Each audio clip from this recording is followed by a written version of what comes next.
Pai do Senhor, meus amados, aproveitando que os queridos irmãos estão em pé, vamos ler a palavra de Deus. Glória ao nome do Senhor por esta noite oportuna que o Senhor nos concede de poder estarmos juntos na sua casa. Abra sua Bíblia no livro de Esdras, capítulo de número 3. Nós vamos ler a partir do primeiro versículo. Glória a Deus, aleluia. Cremos na bênção do nosso Deus e temos certeza que valerá a pena o seu esforço nesse dia chuvoso, estar na casa do Senhor, porque tenho certeza, como disse Jacó, esse lugar não é outro senão a casa de Deus. Amém, amados? Esdras, capítulo de número 3 e o verso 1. Encontraram, meus amados? O texto bíblico nos diz assim: chegando, pois, o 7º mês, e estando os filhos de Israel já nas cidades, se ajuntou o povo como um só homem em Jerusalém.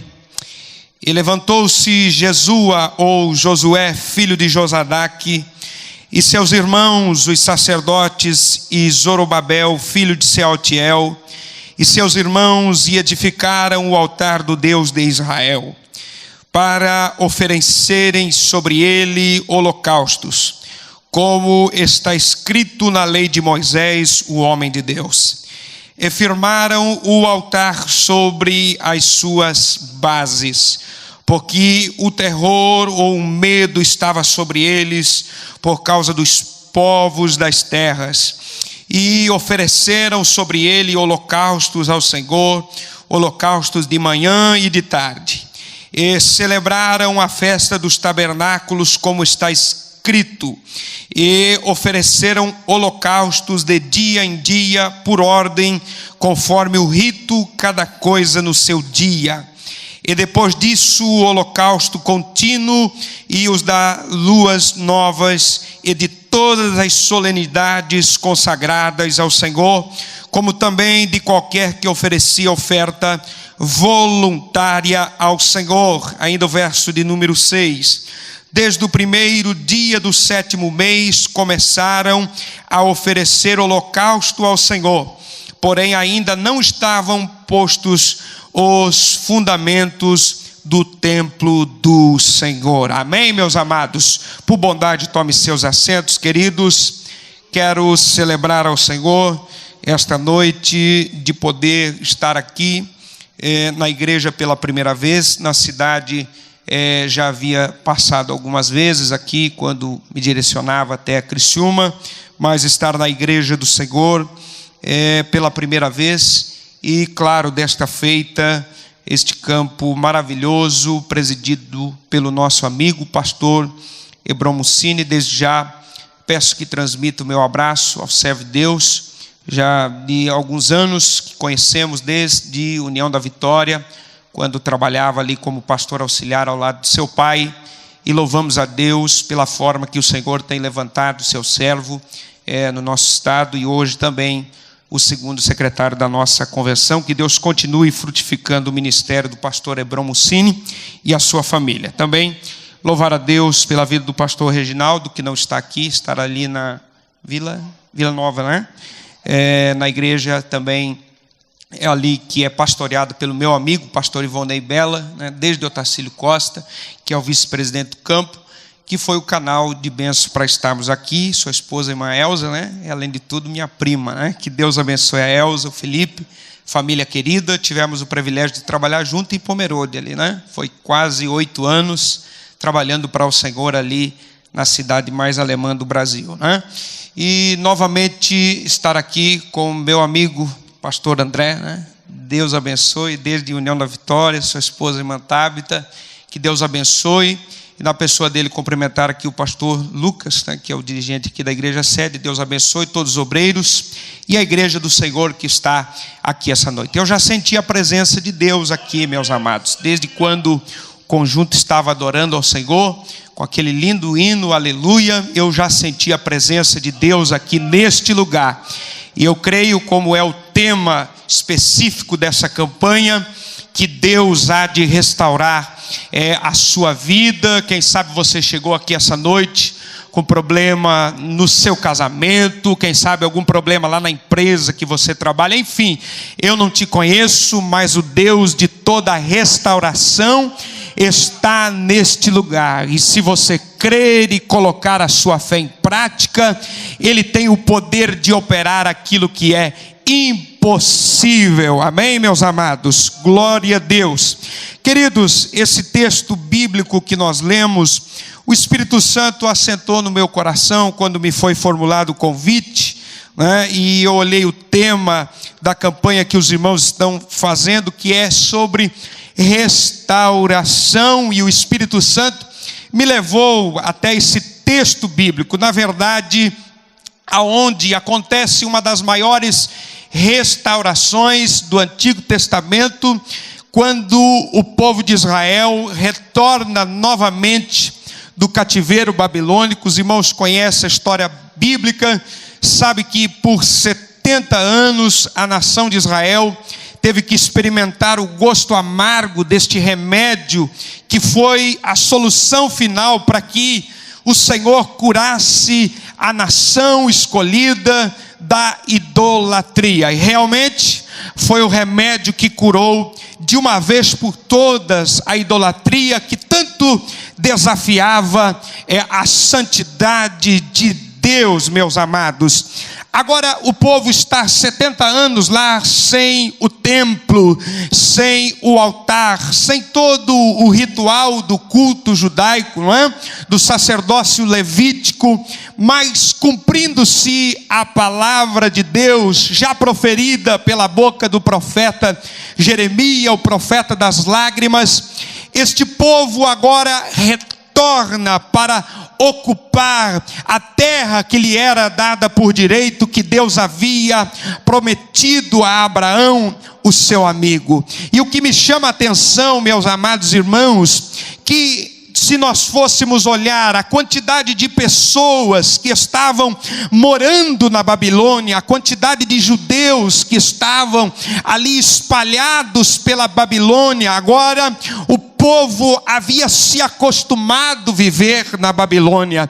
No começo eles estranharam por ser prisioneiros de guerra e por estarem ali ocupando uma terra estranha, mas agora eles haviam construído as suas vidas, havia se passado 70 anos, alguns estavam ocupando excelentes cargos no governo. O próprio Neemias escreve no seu livro que muitos deles se tornaram ourives, outros se tornaram perfumistas, começaram a desenvolver a sua profissão, mas cumprindo-se uma profecia que Deus havia usado o profeta messiânico Isaías, nomeando que Ciro seria o ungido por Deus para que permitisse que aquele povo voltasse novamente a ocupar a sua terra. E diz os estudiosos que mais de 1 milhão de judeus que estavam espalhados pela Babilônia, somente aproximadamente 50 mil retornam com Esdras para ocupar novamente, principalmente a região de Judá, aonde estava situado Jerusalém, a capital de Israel. Quando eles chegam ali, meus amados irmãos, imaginem deixar ali, quem sabe, as suas casas, deixaram ali a sua carreira profissional. Quando chegam na Terra Santa, se deparam com ruínas, se deparam com os muros derribados, se deparam com tudo assolado, como havia deixado Nabucodonosor, aquele que havia destruído Jerusalém.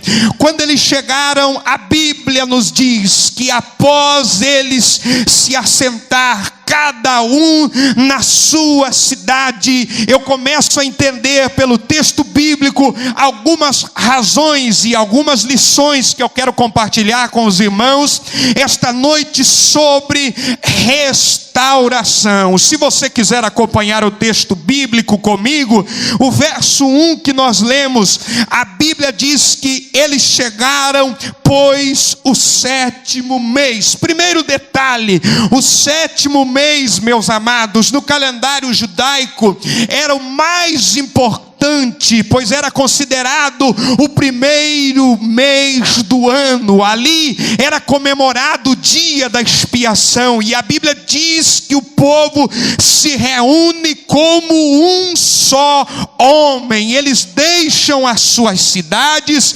deixam os seus afazeres, reúnem-se como um só homem, para que viessem novamente restaurar o culto e adoração a Deus. A primeira lição, meus amados, que eu aprendo sobre restauração, quando eu olho para este povo agora que estava se estabelecendo, é a lição da união. Aleluia!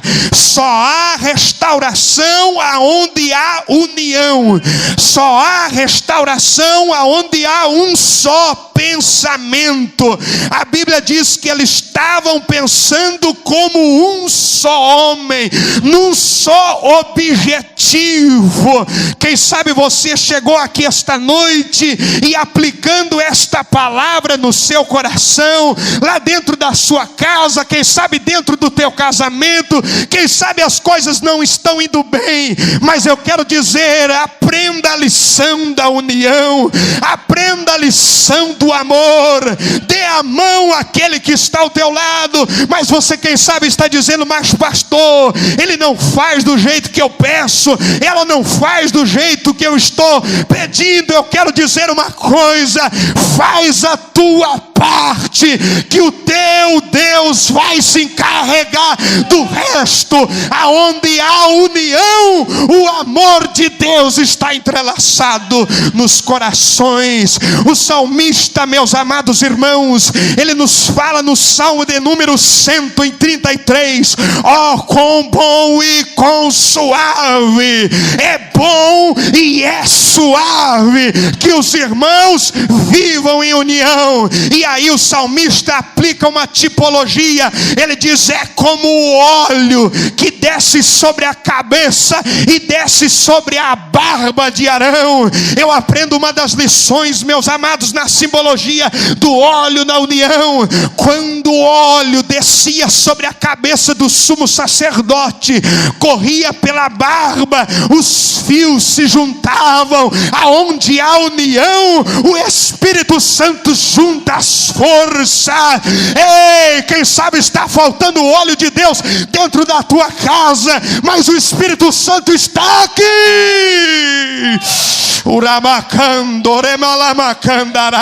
Aleluia! É noite de restauração da união. É noite que Deus, quem sabe, quer que você entre dentro da casa e dizer para Satanás: ei, eu vou dar as mãos, e o nome do Senhor há de ser glorificado. Este povo, meus amados, eles se ajuntaram como um só homem em Jerusalém. Claro, havia pensamentos diferentes, havia opiniões diferentes, havia correntes de pensamento diferentes, mas eles disseram: é para um bem comum, é para a restauração do culto, é para que a presença de Deus volte a Jerusalém. Dá a mão para mim. Os nossos pensamentos podem até ser diferentes, mas nós vamos estar unidos para que o nome do Senhor seja glorificado.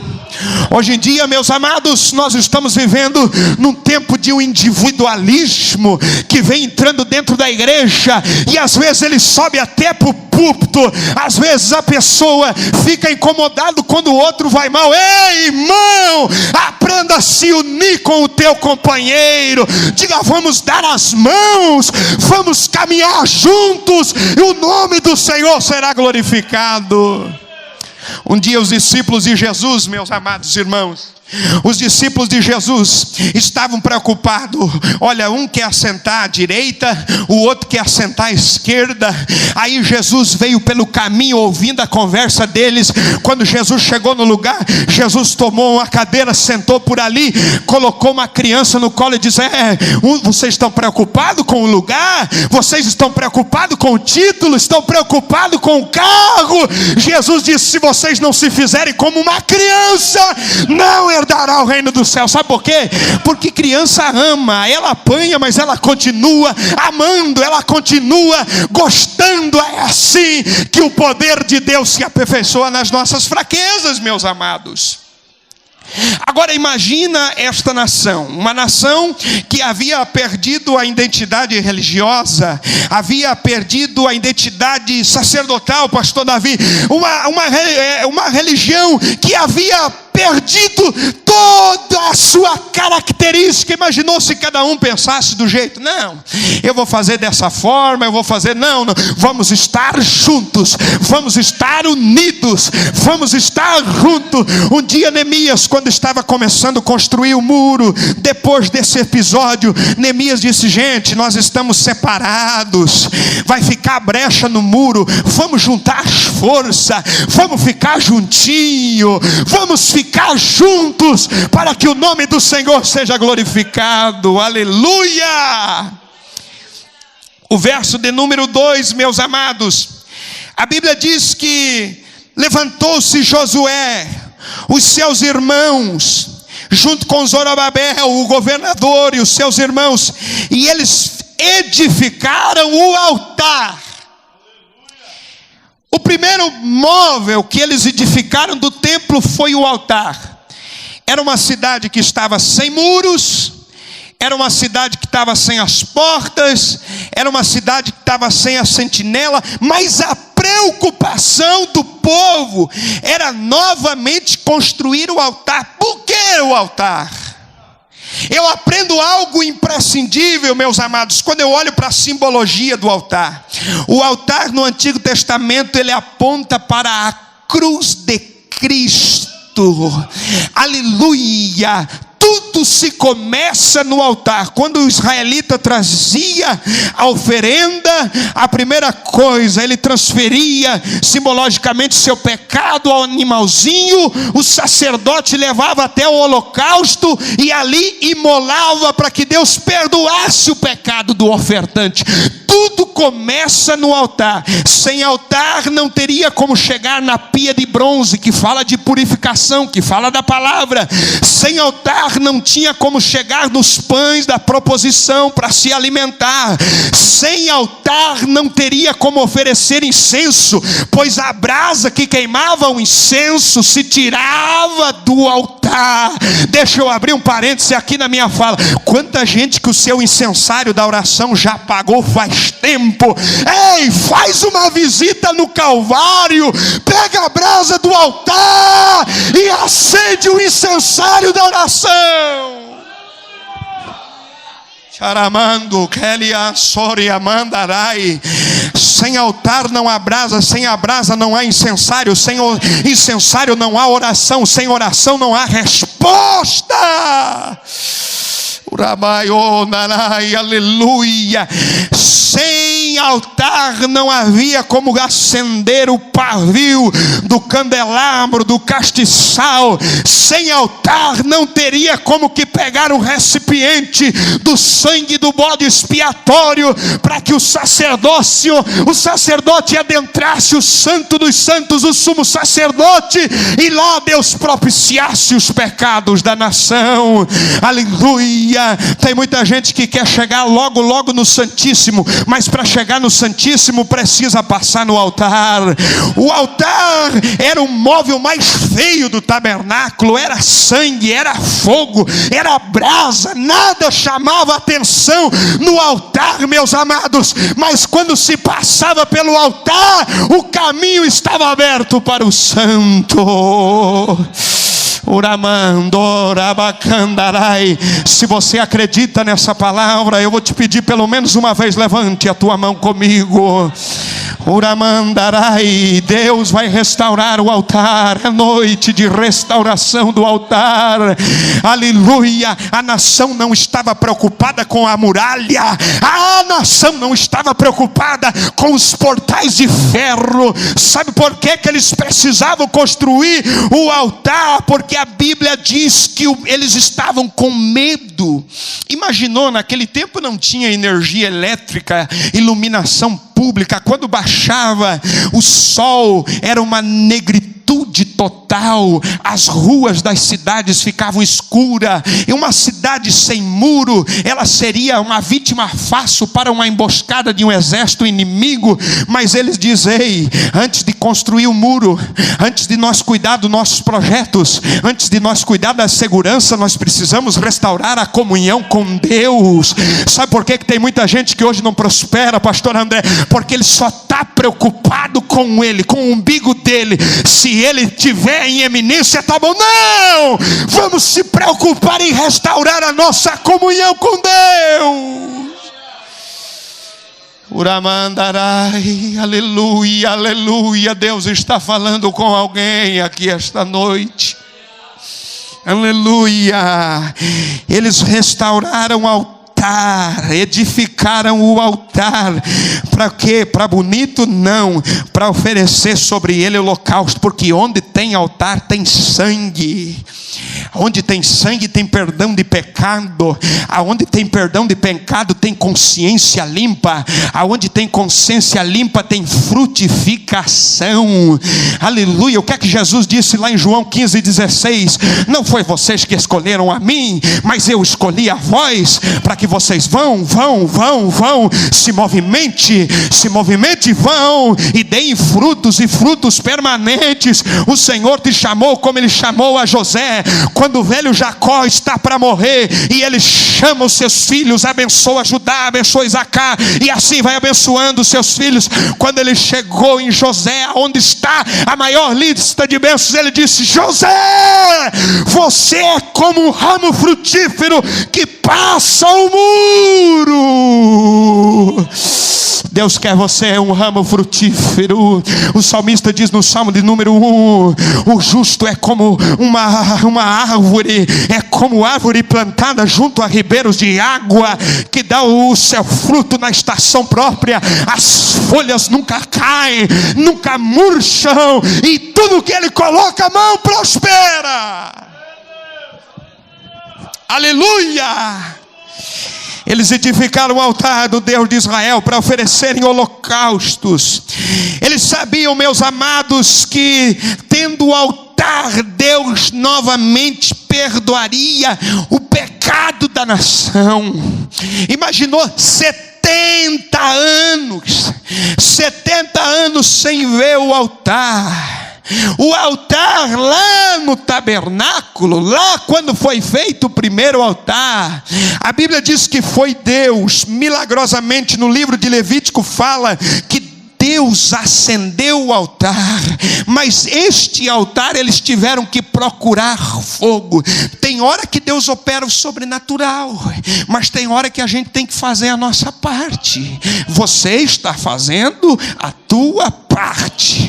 E eu vou dizer a frase que Jesus disse para Maria aquele dia, quando Marta estava bem atarefada com as coisas: ei Marta, por que você está tão ocupada? Fica tranquilo, Marta, vai dar tempo para você lavar a louça, vai dar tempo para você cuidar da casa, vai dar tempo para você ir à faculdade. Marta, fica como Maria por enquanto aqui, porque Maria escolheu a boa parte. Você escolheu a boa parte, da qual nunca lhe será tirada. Aleluia. Versículo 3, aleluia. E firmaram o altar sobre as suas bases. Isso aqui me chama a atenção, meus amados, porque Nabucodonosor, ele destruiu tudo. Mas se existe uma coisa nas nossas vidas que não é destruída, são as nossas bases.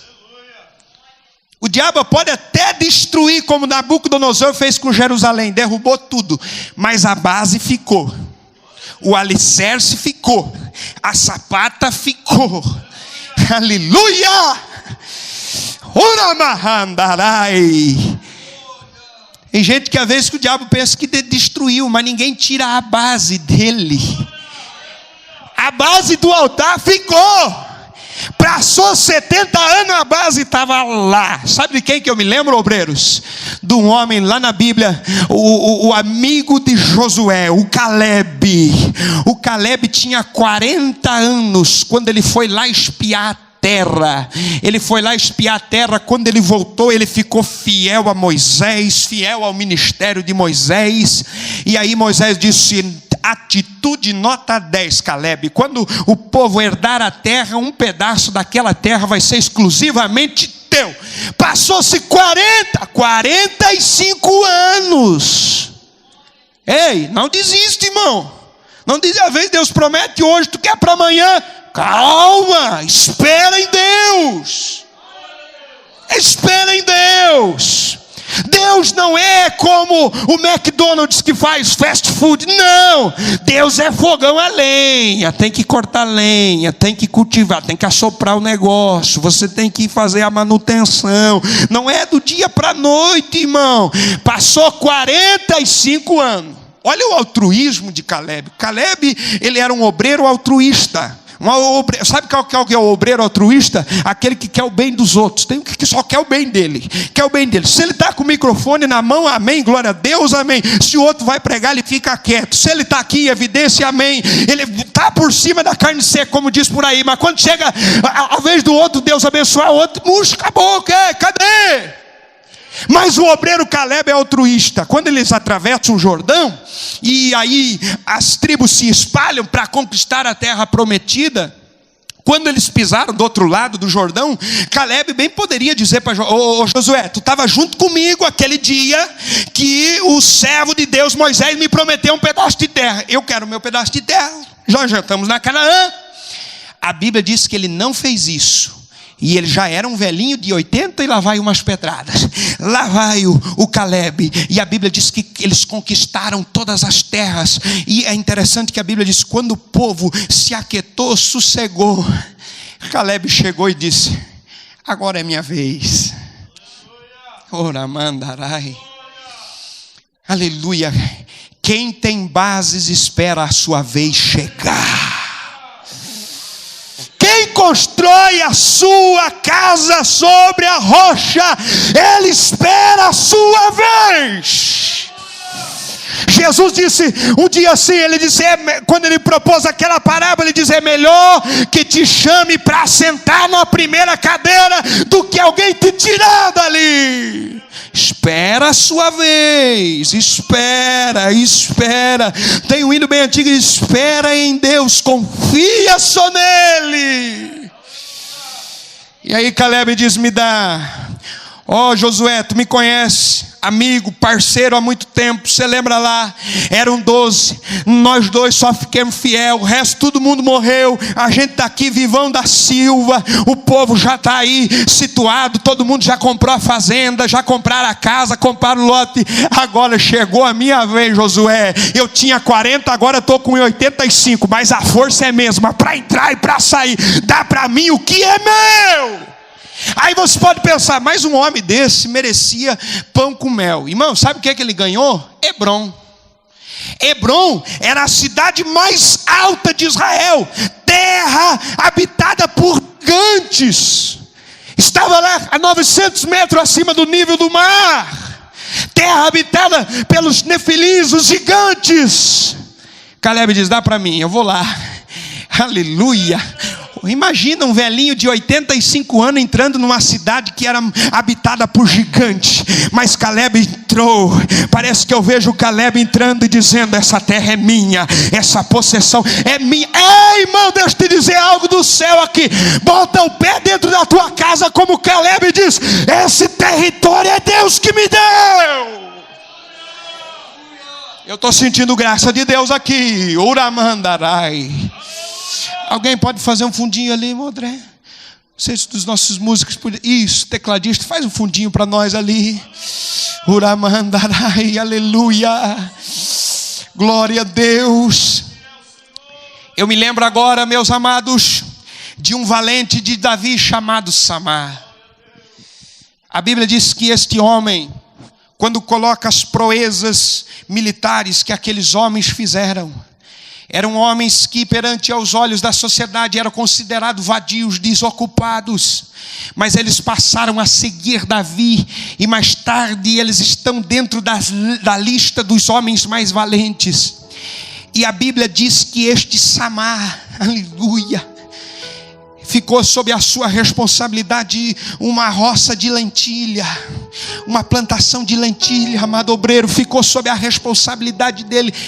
Deixa eu falar uma coisa aqui do céu: quem cuida de um prato de lentilha terá testemunho perante o rei. Quem cuida de um pedaço de campo de lentilha terá testemunho perante o rei. A Bíblia diz que ele se colocou sobre aquele pedaço de terra, plantação de lentilha. Não era uma plantação de trigo, algo nobre, era lentilha. Mas ele disse: esse pedaço de terra eu ganhei, eu vou cuidar. Aleluia. Seja um Nabote, o Acabe vai vir querer negociar. E sabe o que mais me chama a atenção, pastor André? É que Acabe veio para negociar, e ele foi tão, me perdoa a expressão, ele foi tão cara de pau, que ele disse: ei, eu vou tirar essa vinha aqui para fazer uma horta. Vai perder, Satanás. Essa vinha aí é a herança dos meus pais. Não vendo, não troco, não negocio, não tem preço, não está à venda. Vai lá na imobiliária de Samaria, não está à venda. Essa vinha aí eu herdei dos meus pais. E a Bíblia diz que o Samar pegou a sua espada e ele disse: eu vou ficar nesse pedaço de campo de lentilha. Oh, Deus está falando com você, irmão. Aleluia. A Bíblia diz que ele lutou tanto, que a espada se pegou à sua mão, mas ninguém levou 1 metro quadrado daquela terra. Não pare de orar pelo teu filho, não pare de orar pela tua esposa, não pare de orar pela tua família, não pare de orar, não pare. Vai lutando no campo de lentilha, vai destruindo os inimigos, vai destruindo. Deus está vindo ao teu encontro.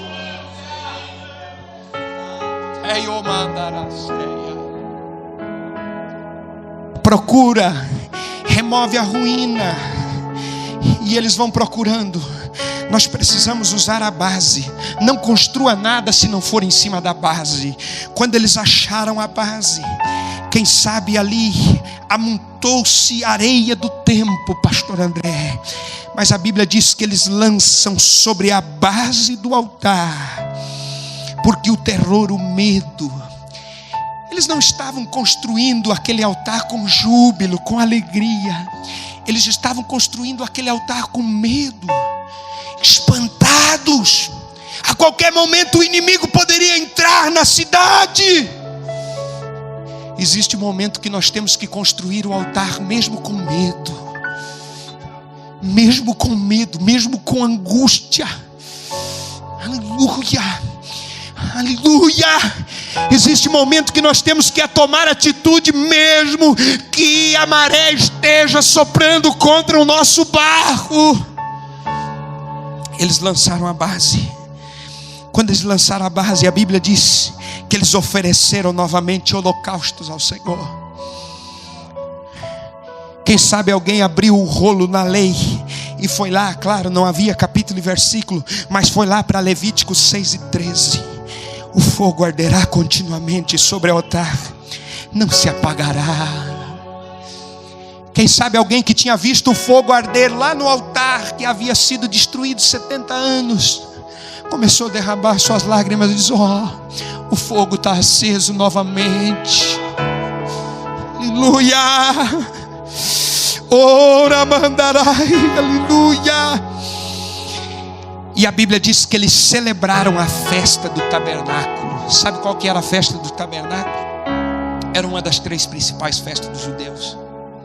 Eles saíam das suas casas, construíam barracas, para que se lembrassem da forma que Deus lhe conduziu pelo deserto escaldante. Existe um momento que nós temos que se lembrar de onde é que nós viemos. Existe um momento que nós temos que fazer uma retrospectiva e começar a se lembrar de onde que nós viemos. Sabe por que Deus instituiu a festa do tabernáculo? Para que quando os pais tirassem os seus filhos, e meus filhos, nós vamos ficar por alguns dias morando dentro dessa barraquinha. Aí o filho ia perguntar: mas pai, por que nós vamos sair de dentro de casa para ir morar dentro da barraca? É porque um dia nossos pais, por 40 anos, peregrinaram no deserto. Tinha maná, tinha água, tinha nuvem, tinha coluna de fogo. Não deixa as memórias daquilo que Deus fez morrer na tua vida. Eles celebraram a festa dos tabernáculos, como está escrita. Ofereceram holocausto de dia em dia. Voltou novamente a ter os turnos levíticos, os sacerdotes voltaram a trabalhar. E a Bíblia diz, para nós concluir, lá no verso de número 6, desde o primeiro dia do 7º mês, eles começaram a oferecer holocaustos ao Senhor. Se nós fôssemos pela cronologia bíblica, sabe quantos meses aproximadamente eles estavam morando novamente em Jerusalém? Aproximadamente de 3 a 4 meses. Eles haviam caminhado desde a Babilônia, costeando o rio Eufrates, até lá em cima, na altura de Carquemes, onde está o território da Síria. Desceram, caminharam mais de 1.600 quilômetros. Quando chegaram e construíram as suas casas, todo mundo se reuniu. Imaginou o esforço daquele povo, imaginou o esforço daquela nação. Nós não vamos ler o texto, meus amados, mas a Bíblia diz que havia grande júbilo, grande alegria. Uns choravam de tristeza, outros choravam de alegria. Por que de tristeza? Porque começaram a se lembrar. Porque o primeiro templo de Salomão era mais bonito, era mais vistoso, tinha mais ouro. Irmão, não fica chorando pelo passado. Viva o hoje, faça a diferença no agora. Faça a diferença hoje.